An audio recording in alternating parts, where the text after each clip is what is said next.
it's 5:30 now, and we can just pick people up as they come in. And then I'm going to call the meeting to order. And then if you want to do the attendance, and you can go right on into the minute approval. Sounds great. Okay, so meeting has been called to order at 5:30 by Chairperson Ryan Fisher. I am recording this meeting. And I will start the roll call.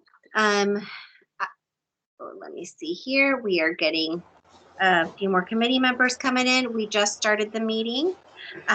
Ryan Fisher is present, so is Jason Tamura and Angel Lopez. Esther Acosta is also with us, Robert Doyle and John Childers Jr. And Yvonne Teniente, I just saw her come in as well. Did I miss anybody else on the roll call?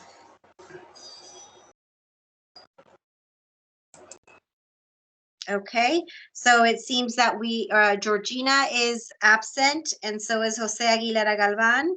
Tim Seifert did let us know he was going to be unable to attend the meeting. Also, also absent at this time is Patricia Solorio and Rosalie Marquez. Rosalie Marquez did say she was going to be a few minutes late to tonight's meeting. And moving forward, as Chairperson Fisher instructed, we can take a look at the meeting minutes of the regular meeting of Monday, May 10th. And once you've all had a chance to review them, if you could make a motion and second and approve. I'll make a motion that we accept the minutes as is. I'll second it.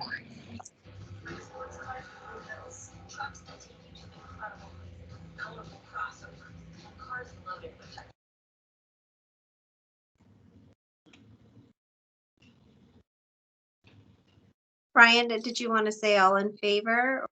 Favor? Aye. Aye. And I opposed. And then I think we have an abstention or two, right? I believe there is an abstention. Let me see here who was missing last time. Bob Doyle and Esther Acosta were not present at the last meeting, so they would have to abstain. Okay, I'll abstain from this. Bob Doyle. Same here, Esther Acosta. And at this time, we'll open the meeting up to public comment, but I don't think that we have any members of the public present, so we can move along. And then if any committee members have anything, you're welcome to chime in. And then if not, reports from staff. And then Rosie, if you just want to continue on through the remaining bullets, unless we have some reason to stop, we'll just continue on with the meeting. Thanks. Sure, thank you, Chairperson. Yes, so item number 5 on today's agenda, and I can put that agenda up to share with everyone here. Here we go.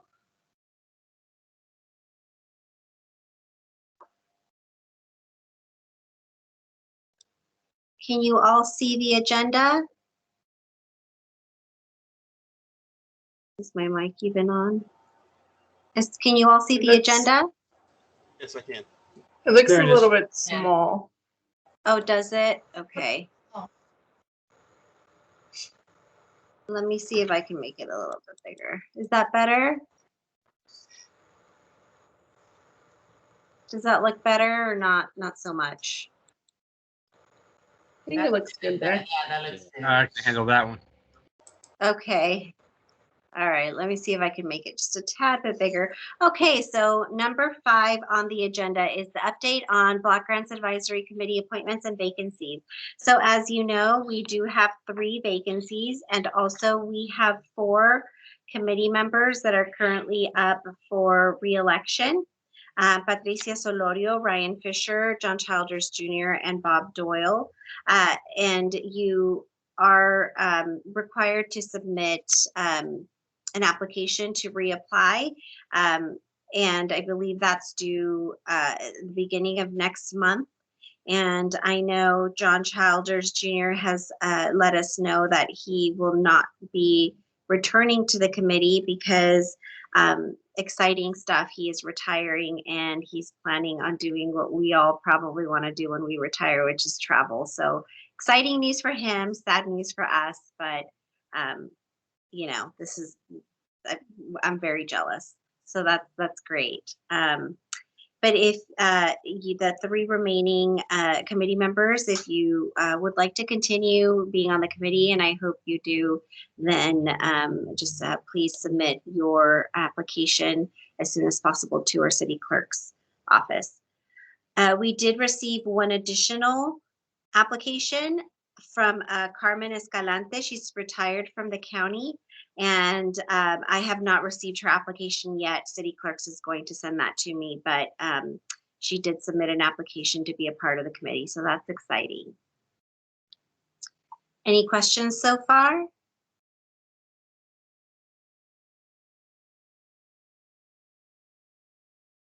No? Nope. All right. The next item is the update on existing capital and public services. Oh, here we go. Jose Aguilera Galvan is joining us. Great. Alicia, would you like to take that one? The update on existing capital and public service activities? Sure, let me bring it up. Thank you. Hi, Jose. We see you. Thank you for joining us. Hi.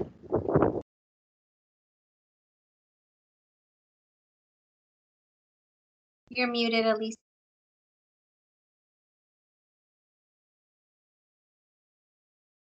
Can you hear me now?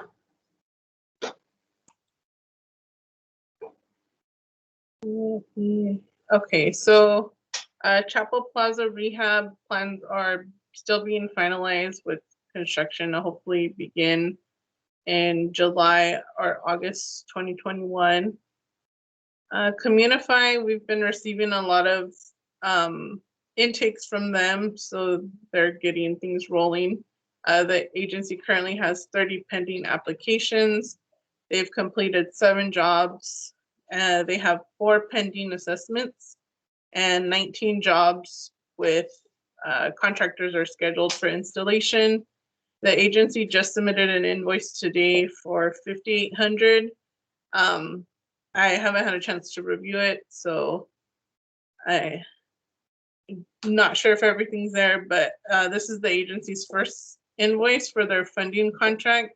The agency has until June 2022 to expend its full allocation. They had requested a contract amendment to extend their funding contract just because of COVID and delays with contractors.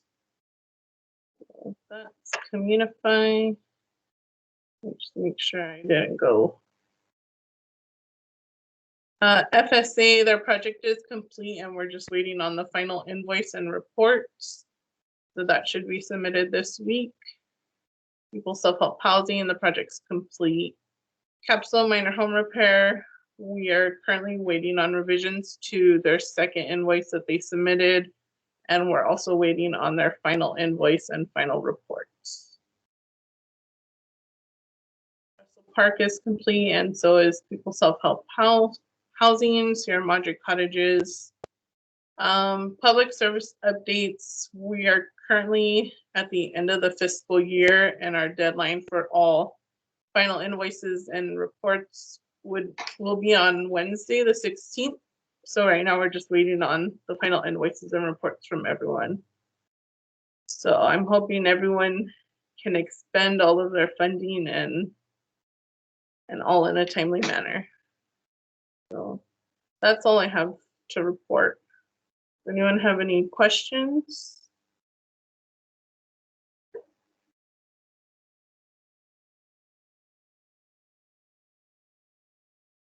Okay, that's all for me.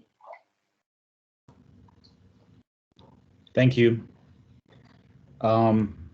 So Rosie, if you want to just continue with the CDBGCV funding. and continue on. Sure, thank you. Yes, CDBGCV funding. Not much has changed since last month as far as CDBGCV funding. We have held off using our CDBGCV funding set aside for emergency rent assistance while the county continues to use its funding to assist our residents. So as soon as we get word from the county that it is no longer assisting residents with its funding because they've expended their funding, then we'll reassess our use of the funding. Also, the state has its own set of funding, so everything's kind of being diverted to the state now. So we just need to see how that's working out for our residents. If we find out that the residents aren't really getting assisted in a timely fashion, then maybe it is time to kick our funding in. But we're going to keep monitoring that. And then as far as the CDBGCV funding for public improvements so that we can reopen safely to the public, that has proven successful. We were able to open up our new finance division where people can pay their utility bills, and that it had opened about 2 weeks ago. And it's a much safer way of people being able to go in and socially distance. There's one way in, one way out, and there's very little, I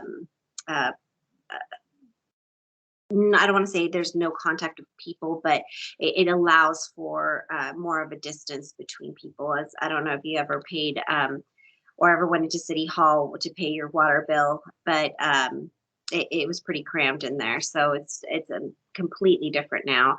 And then there's plexiglass between the front, the front of the counter and the other end of the counter, and it's just safer for both the customer and the staff person. And I have So pictures too, but I had trouble uploading them from my phone. So once I get them uploaded, I'll send them out to everyone. Thank you, Alicia. Yeah, Alicia and Tash were able to get a tour of the facility.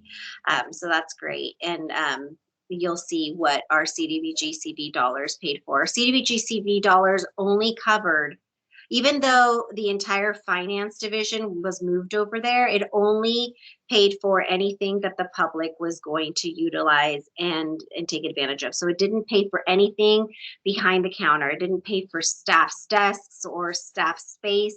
It only paid for anything that was going to impact the public.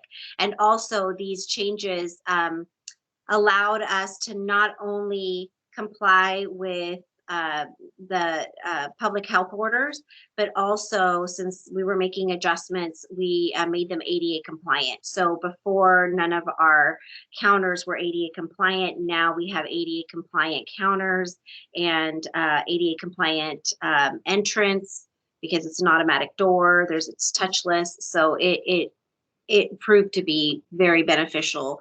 So even when the pandemic is over, it will continue to fulfill the CDBG requirements. So that's great stuff. But we do have quite a bit of money left over. The city was very frugal in it definitely tried to absorb as much as it could of its own costs. So it had employees doing a lot of the work, which allowed us to cut costs quite a bit. So that's great. So we'll see in a few months. We'll have to reassess and figure out again what we want to do with the rest of our funding and what we're allowed to do under the COVID constraints. So are there any questions on item number 6 or CDBGCV funding? If not, I can move on to number 7. Everyone's okay with that? Okay, moving on to number 7, the overview of our upcoming key dates. I do have a timeline here. So let's see. Content only, stand out.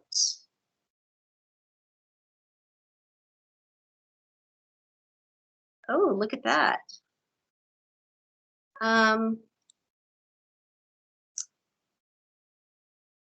Are you able to see the time? Oh, look. Is this, Can you see me? Can you see the timeline? Not great, is it? It just needs to be zoomed in a little, Okay, let me change or maybe the full screen. view.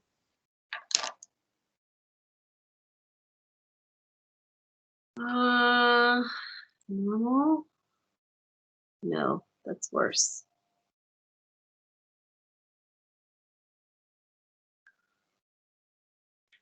And Rosalie is joining us. Great. That's probably still too small for you all, isn't it? It looks big on my screen, but it doesn't mean that that's the way it looks for everybody else. It looks okay to me. Oh, Does it? Oh, sorry about that. no, it does, yeah. Yeah, and I Hi, can, Rosa. This is Rosalie. I'm joining in the meeting. Great. Hi, Rosalie. Thank you. Okay.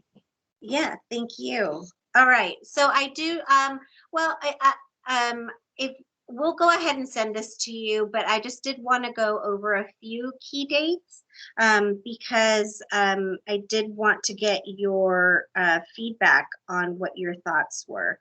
So the biggest key date in the upcoming for next month is our community needs workshop. We have scheduled it for Monday, July 26th. And it is a lot sooner than we normally have it. Well, for those who have been with us for years, we usually would have it in September. Then we pushed it up to August because of the capital project proposals. But the way that our city council meetings fall this year, we need to have it at the end of July so that we could go to council in August, so that we don't have to delay all of the other things that come after that, the proposals and the notice of funding availability and the application process, so that we don't go into the holidays with applications being due. We have noticed that it's much easier on the agencies if we get the applications a couple weeks before the holidays, whereas in the past we used to basically have them due 2 or 3 days before the holidays. In order to get to that point, everything starts when the community needs workshop starts. So if we delay the community needs workshop, everything else has to get delayed. So that's why we had it on Monday, July 26th. So that being said, I wanted to get the committee's input on whether the committee felt that it still needed either a Monday, July 12th Block Grants Advisory Committee meeting or a Monday, August 9th Block Grants Advisory Committee meeting. Now, we can have all the meetings and we can have the community needs workshop as well, but we also want to be respectful of your time and, asking you to attend all these meetings because we're kind of throwing a special one in there, is a little unfair too. So we wanted to get your feedback and find out what your thoughts were, if you felt that we needed every single meeting, if you wanted to cancel one because we're having that special meeting on the 26th. And if July 26th works for everyone for the community needs workshop. So I'll open it up for discussion. I'm okay canceling the July and August regular meetings because I think July 26th will work and we can cram what we need to, since it's a quiet time of year anyway. We can pretty much put everything we need to in the community needs workshop.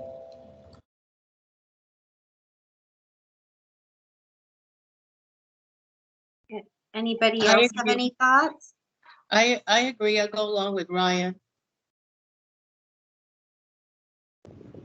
Yeah, same here. I agree with Ryan.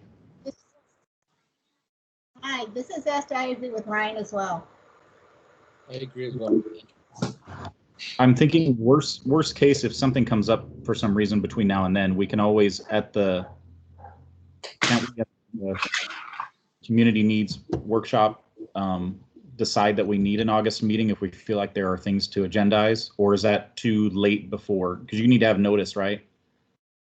Right, but we just have to notice it like any regular meeting, so we just notice it 72 hours before. What we can also do is go ahead and cancel the July 12th meeting, knowing we have the July 26th meeting, and then at July 26th meeting, decide if we're going to cancel the August 9th meeting. We could do that, or we can go ahead and cancel both regular meetings, and then, like you said, if we need one, we can always bring it back. I think just cancel both tentatively, and then we'll see if we need to open it up in August. Okay.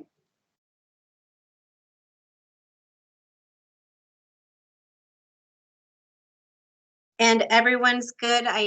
For the July 26th, Monday, July 26th Community Needs Workshop, because that will be a meeting that the committee will be expected to attend. Yes, it's fine with me, Rosalie. Yeah, same here. It's all good with me as well. Yeah, it's good for me.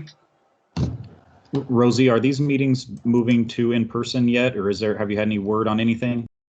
That's a great question. So we do have the Shepherd Hall reserved for July 26th. However, they're currently not allowing outside people into Shepherd Hall. It's just they're allowing for meetings within the city staff, but not outside. But they said to check back next week. That being said, we found that last year's community needs workshop that we did via Zoom worked really well, and we actually had the best participation we've ever had. So I don't know if that was in response to COVID, what was happening, or in response to just the accessibility of being able to make dinner and attend a meeting at the same time. But having the meeting virtually did not stop us from getting a lot of participation. So I'm not sure. I don't know if we are equipped to do a hybrid, which would be ideal, of course.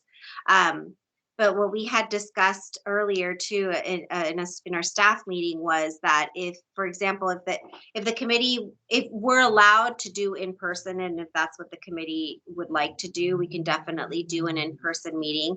But if we're not allowed to do an in-person meeting at that time, we could do a virtual meeting.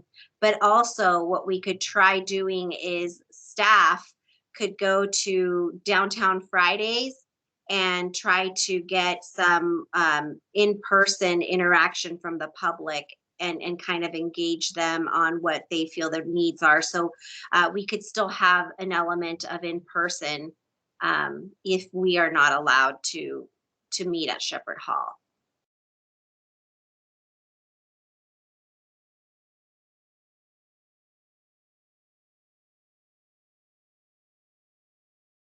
Any thoughts? Well, like you said, I like the idea of a hybrid meeting. It would be ideal if there was some way of doing it. I think the county does them for certain things in their conference rooms, but I'm not for sure. But that would be ideal because then you get a mix of, most of the committee members who can show up can be there, and then we can get all the participation from the public, and hopefully even better than we did last year. But I guess we'll cross that bridge when we get to it. Yeah, I mean, I could definitely talk to our city clerk. I mean, we might even have to do it in council chambers, because I think maybe they might be equipped with that. I'd have to talk, we could definitely look into it. The city policy right now is that even though tomorrow, for example, statewide, we're supposed to be able to go out and about without a mask, and everything's going to open up again. The city policy currently is still that we are still operating kind of as is, and we're still required to wear a mask. We're still required to social distance. We're still keeping outside, keeping the public. We're still kind of monitoring how, the public's attendance into our public facilities. So, but I can definitely, I'll keep you guys posted because they did say that, you know, just to check back next week and see what the assessment is at that point.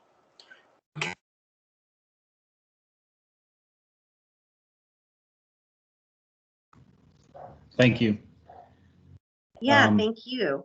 If nobody has anything else, if you want to just go ahead and move on to the funding cycles. Sure. Well, there's another item under item number 7 in our agenda. Let me get out of here.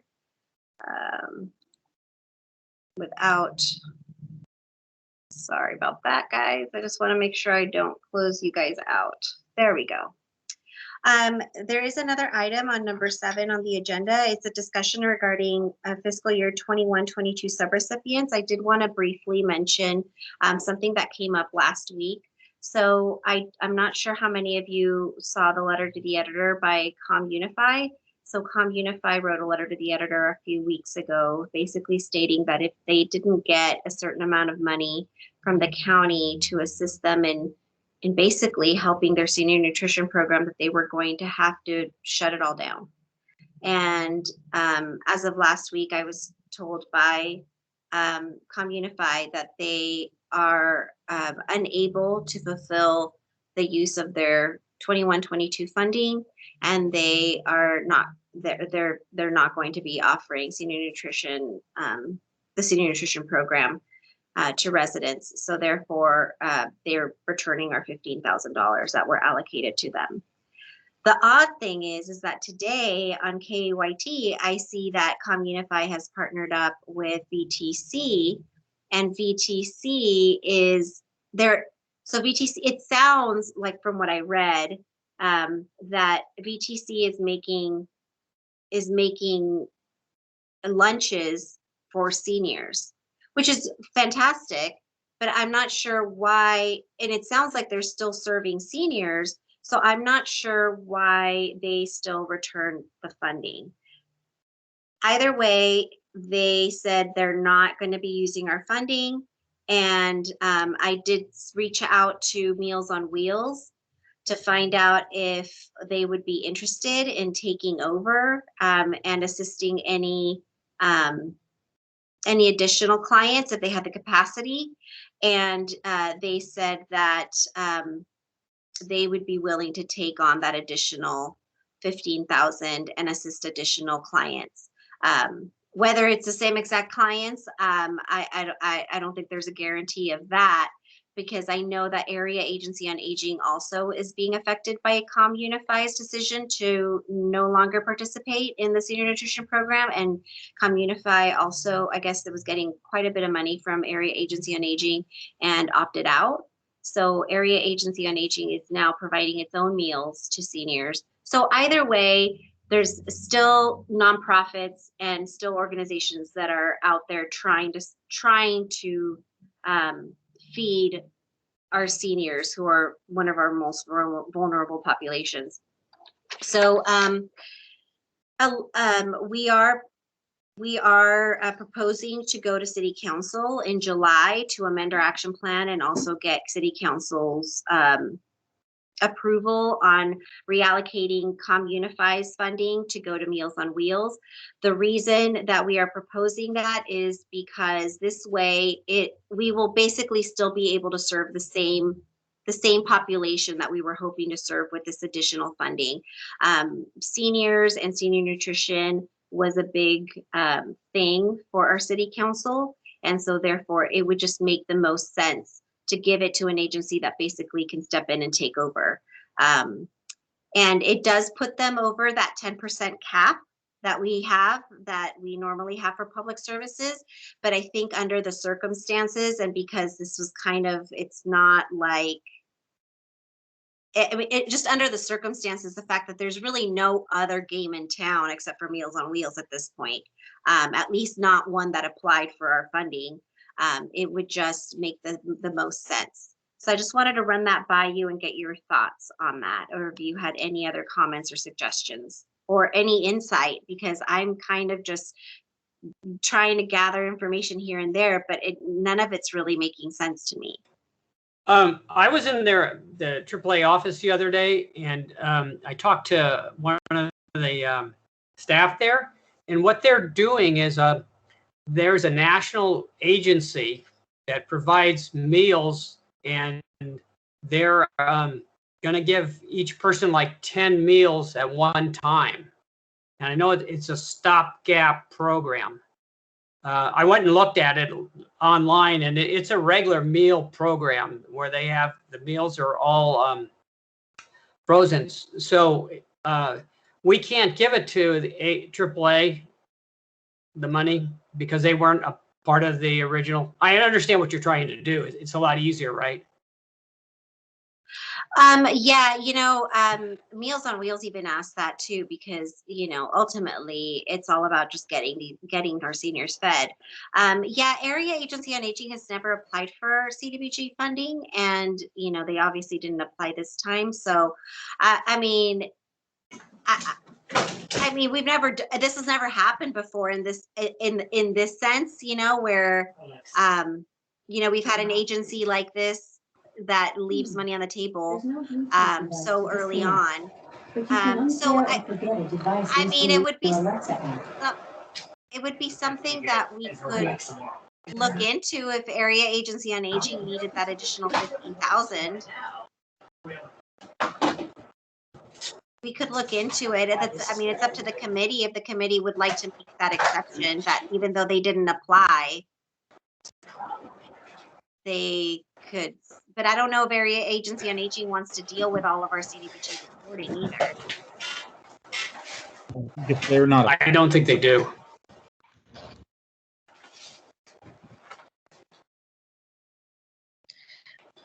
Are they a nonprofit, the AAA? Is it, Robert, is the AAA nonprofit? I don't.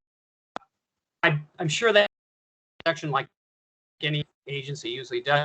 But what I really would stress is it's a temporary situation with what they're doing. So I think maybe your Meals on Wheels cannot pick up the meals that they're served. It's nowhere close to it.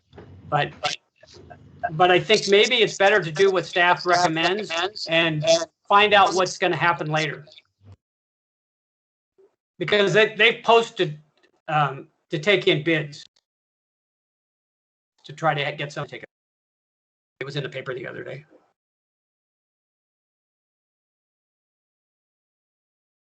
Yeah, the whole thing just kind of happened all at once. I know Joyce Ellen was scrambling at Area Agency on Aging, and because for 40-something years it's always been Communify.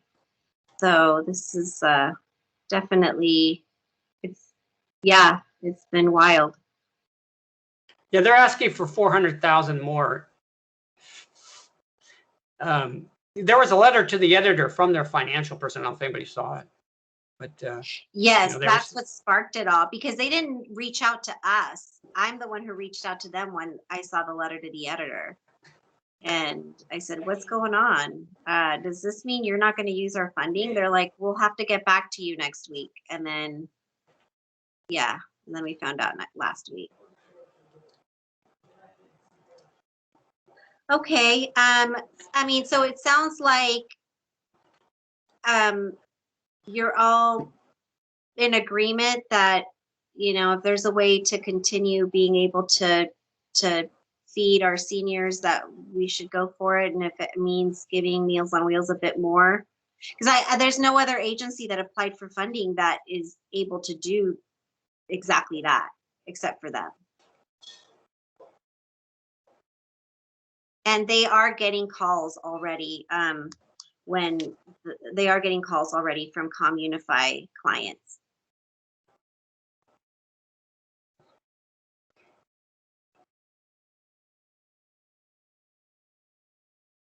Okay, Brian, do you think we should move on to number 8, the CDBG process for upcoming funding cycles, the discussion on application questions?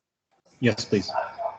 All right, that is our last big item, and that one stems from a discussion we had last month.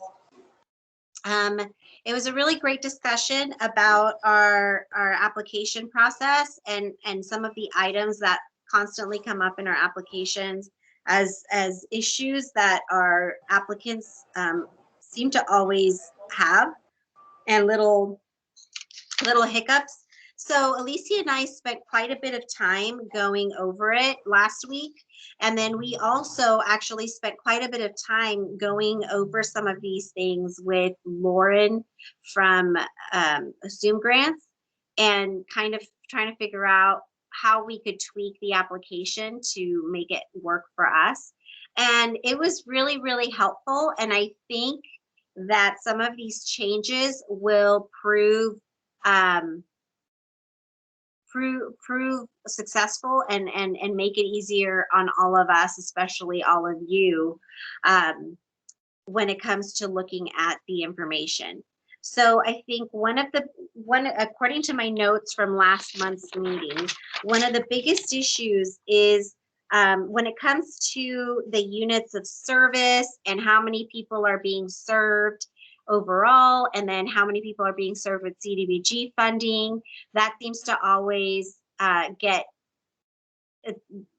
very different responses that never really add up. So what we came up with, and Alicia has Zoom Grants ready to go, and she can show us a little bit better. But as she puts that up, we can show you. So what we came up with, and it may not be super helpful right now to you all, but because it looks a little weird. But basically what we're doing is instead of asking the questions, we're asking the questions in a formula. So basically they are forced to put in certain pieces of information, and the formula will automatically populate the responses we need. So for example, they'll put in their overall program budget, they'll put in their overall number of people served, and they'll put in how much money they're asking in CDBG, and then it'll automatically populate what the percentage is that CDBG will be subsidizing, how many people will be served with CDBG funding, and then the units of service as well, if we want to include that. So there's really no way that they can mess that up unless they don't properly put in their program budget and the number of people their program serves on a yearly basis. But other than that, it won't ask them for anything else, because everything else will be automatically created for them. So that's, I think, will alleviate a huge headache which we face every year, which is that their numbers don't match. And then Lauren made it so that in this section that Alicia is showing us right now, the numbers will have to match another section in the application, and if they don't match, then automatically we know something's up, something's not right.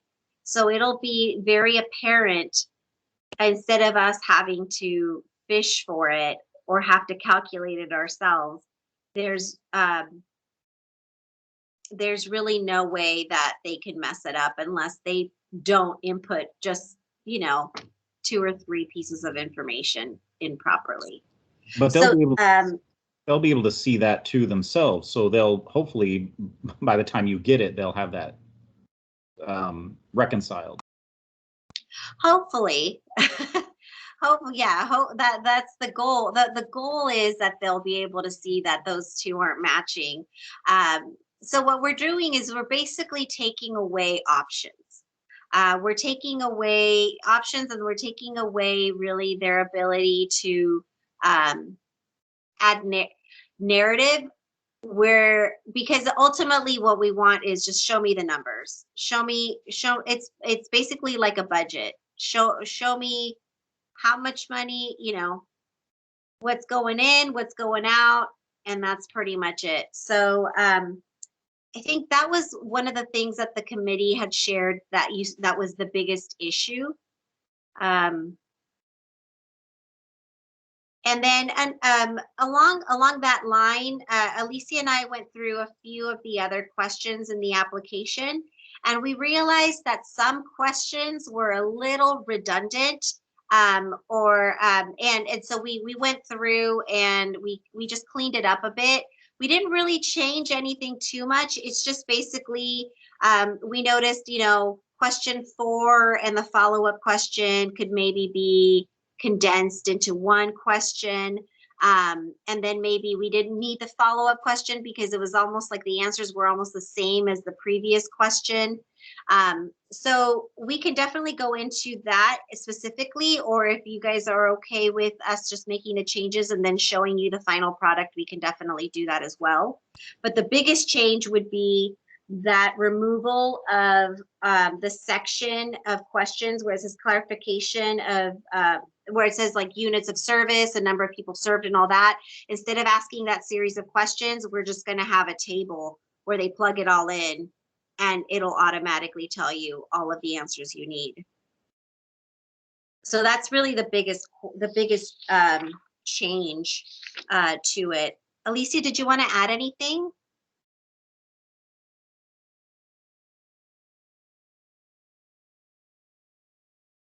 Your mic is, uh-oh, did I lose Alicia?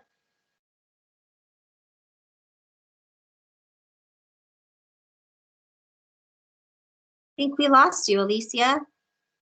I don't hear you.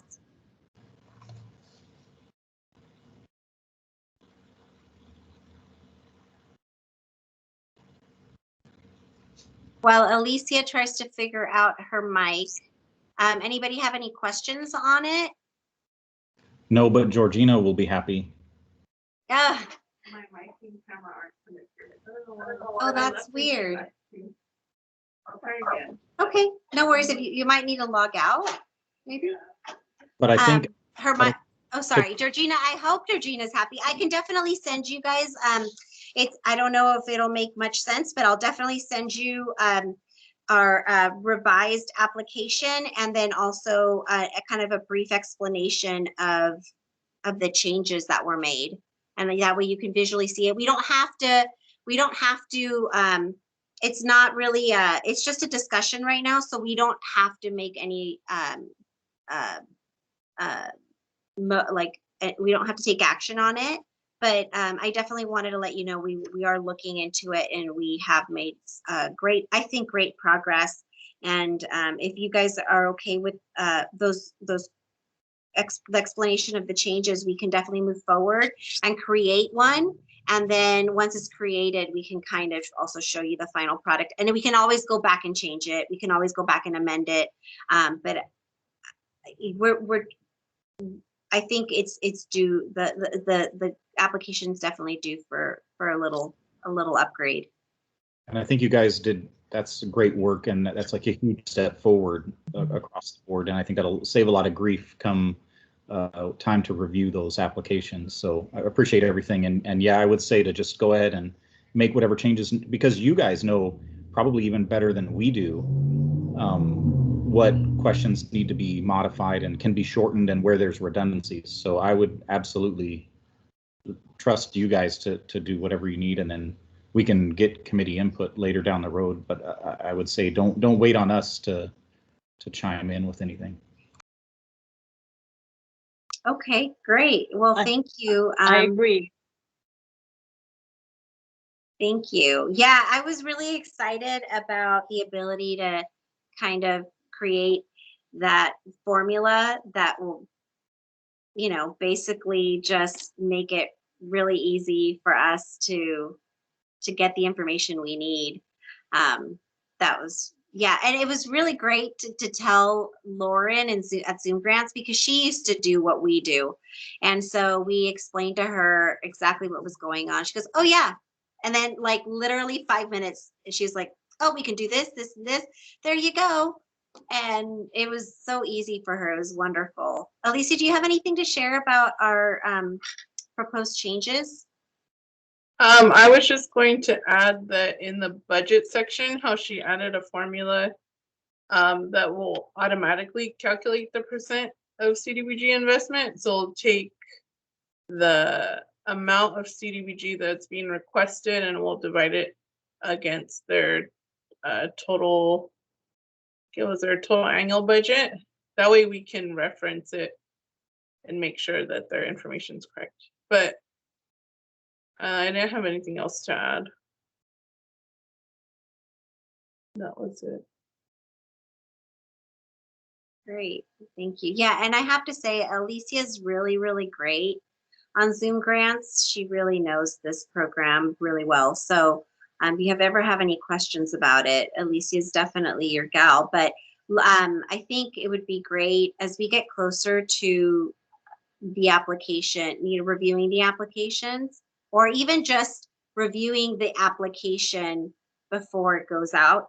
We can definitely have have Lauren from Zoom Grants attend one of our Block Grants Advisory Committee meetings, and she can go over it, because the way she explains things make it so much clearer, and she does a really great job of kind of explaining why certain things are the way they are, or why we should ask for certain things. So there were certain features, for example, in Zoom Grants that we were not using, that she basically explained why it would be helpful for us to have turned on. And of course, the features don't cost us anymore, but it's just one of those features we just never thought we needed. And then once we explained to her certain things, she said, oh yeah, you'll definitely want to have this feature on. And this was one of those features. It was what did she call it, Alicia? Was it not a table, column? Or no, it was a table, right? Yeah, tables, yeah. Here. Yeah, we had never had that feature, so because we never thought we needed it until now. And she goes, that's exactly what it's for. So there might be something that you might look at the application and go, wait, I wonder if we could do this, or it'd be great to have this. And then you never know, there might be a feature in there that we just didn't know we had, like, for example, this one.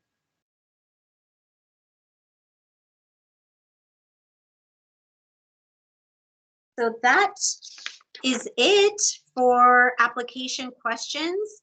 Too bad Georgina's not here, because I feel like this one, I agree with her. This one was like the biggest thorn in our side. So we'll see what she thinks next time she attends. But that is it. We are down to number 9, which is committee member reports.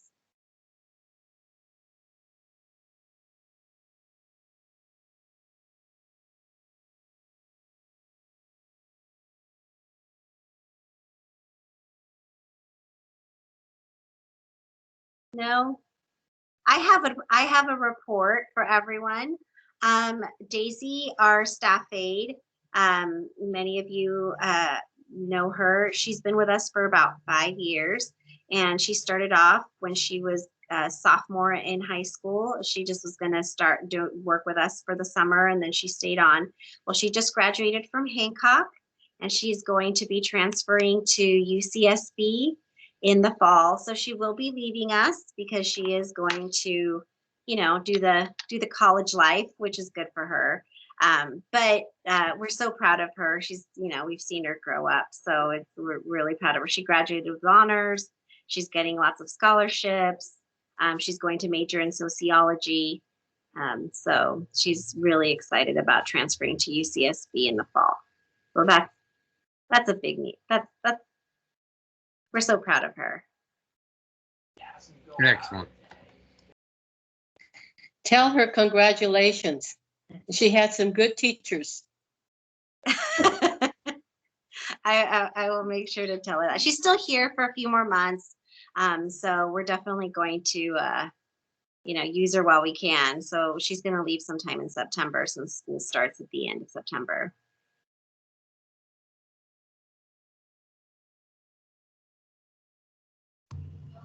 Well, thank you. That's good. So does anyone have any proposed agenda items? We don't really have anything, do we? No, the only proposed agenda item is the community needs workshop on July 26th. Oh yes, I will be working on a new survey that I'm hoping to send out. If nothing else, I think it'll be interesting to have quantitative data that we can compare to the data we got in April for the last survey that we had, and then the survey we did 2 years ago. So we that way we can kind of have numbers that go with what's been going on, what the needs have been, what the needs were before the pandemic, during the pandemic, and now kind of, if you want to say after the pandemic. I don't know if, tomorrow marks the beginning of after the pandemic, but July is definitely a different story than it was even a few months ago. All right. Sounds good. Okay. If no one has anything else, I will adjourn the meeting at 6:20. And thanks, everybody. Yes, thank you. Thank you, everyone. Have a great 4th of July. Yes, good night. Good night. We'll see you on the 26th. Bye. Bye. Thank you.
I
don't have anything. No. What?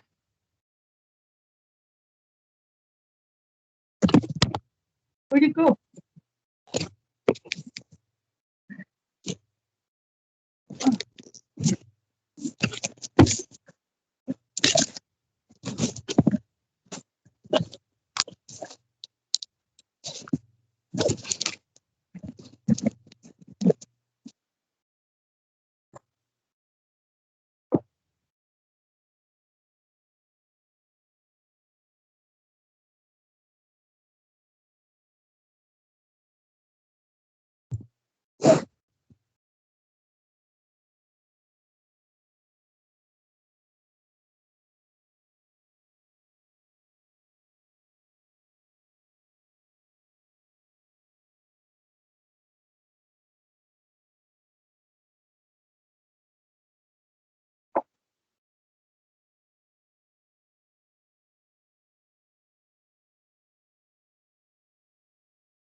Okay. Okay. Your first 18 pounds. My baby. Give me my baby. Give me. Give me my baby.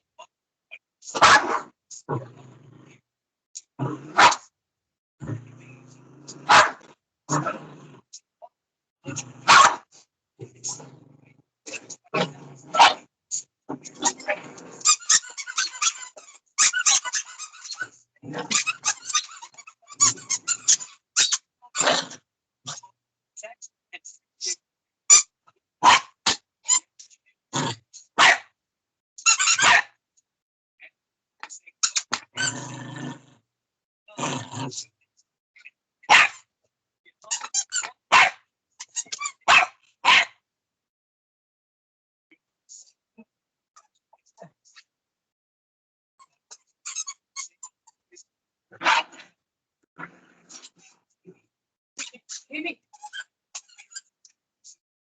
Give me.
Given your incessant promotion and become diaper, adult and child, infant diaper, and to the rest of it.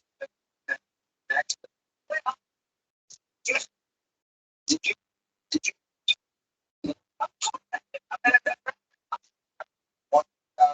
you want to bring up I don't want to my door here, but yeah, I did think so we're gonna edit plan China. I love it. I'm learning from the Anger Bag from Washington, and I have a bring up the life board from the county Texas after very hours on the ground. So quickly on our level also and for later. Once we got that after he I got before when I talked about study that just really talked about it. Easier to respond with first. Just that's the focus of it, I think. And after couple the next central America, what yeah, they're desperate with nothing. So like so fast that the only way to turn the page was to be the mind of their strong, right? Even here, there's one of them show up.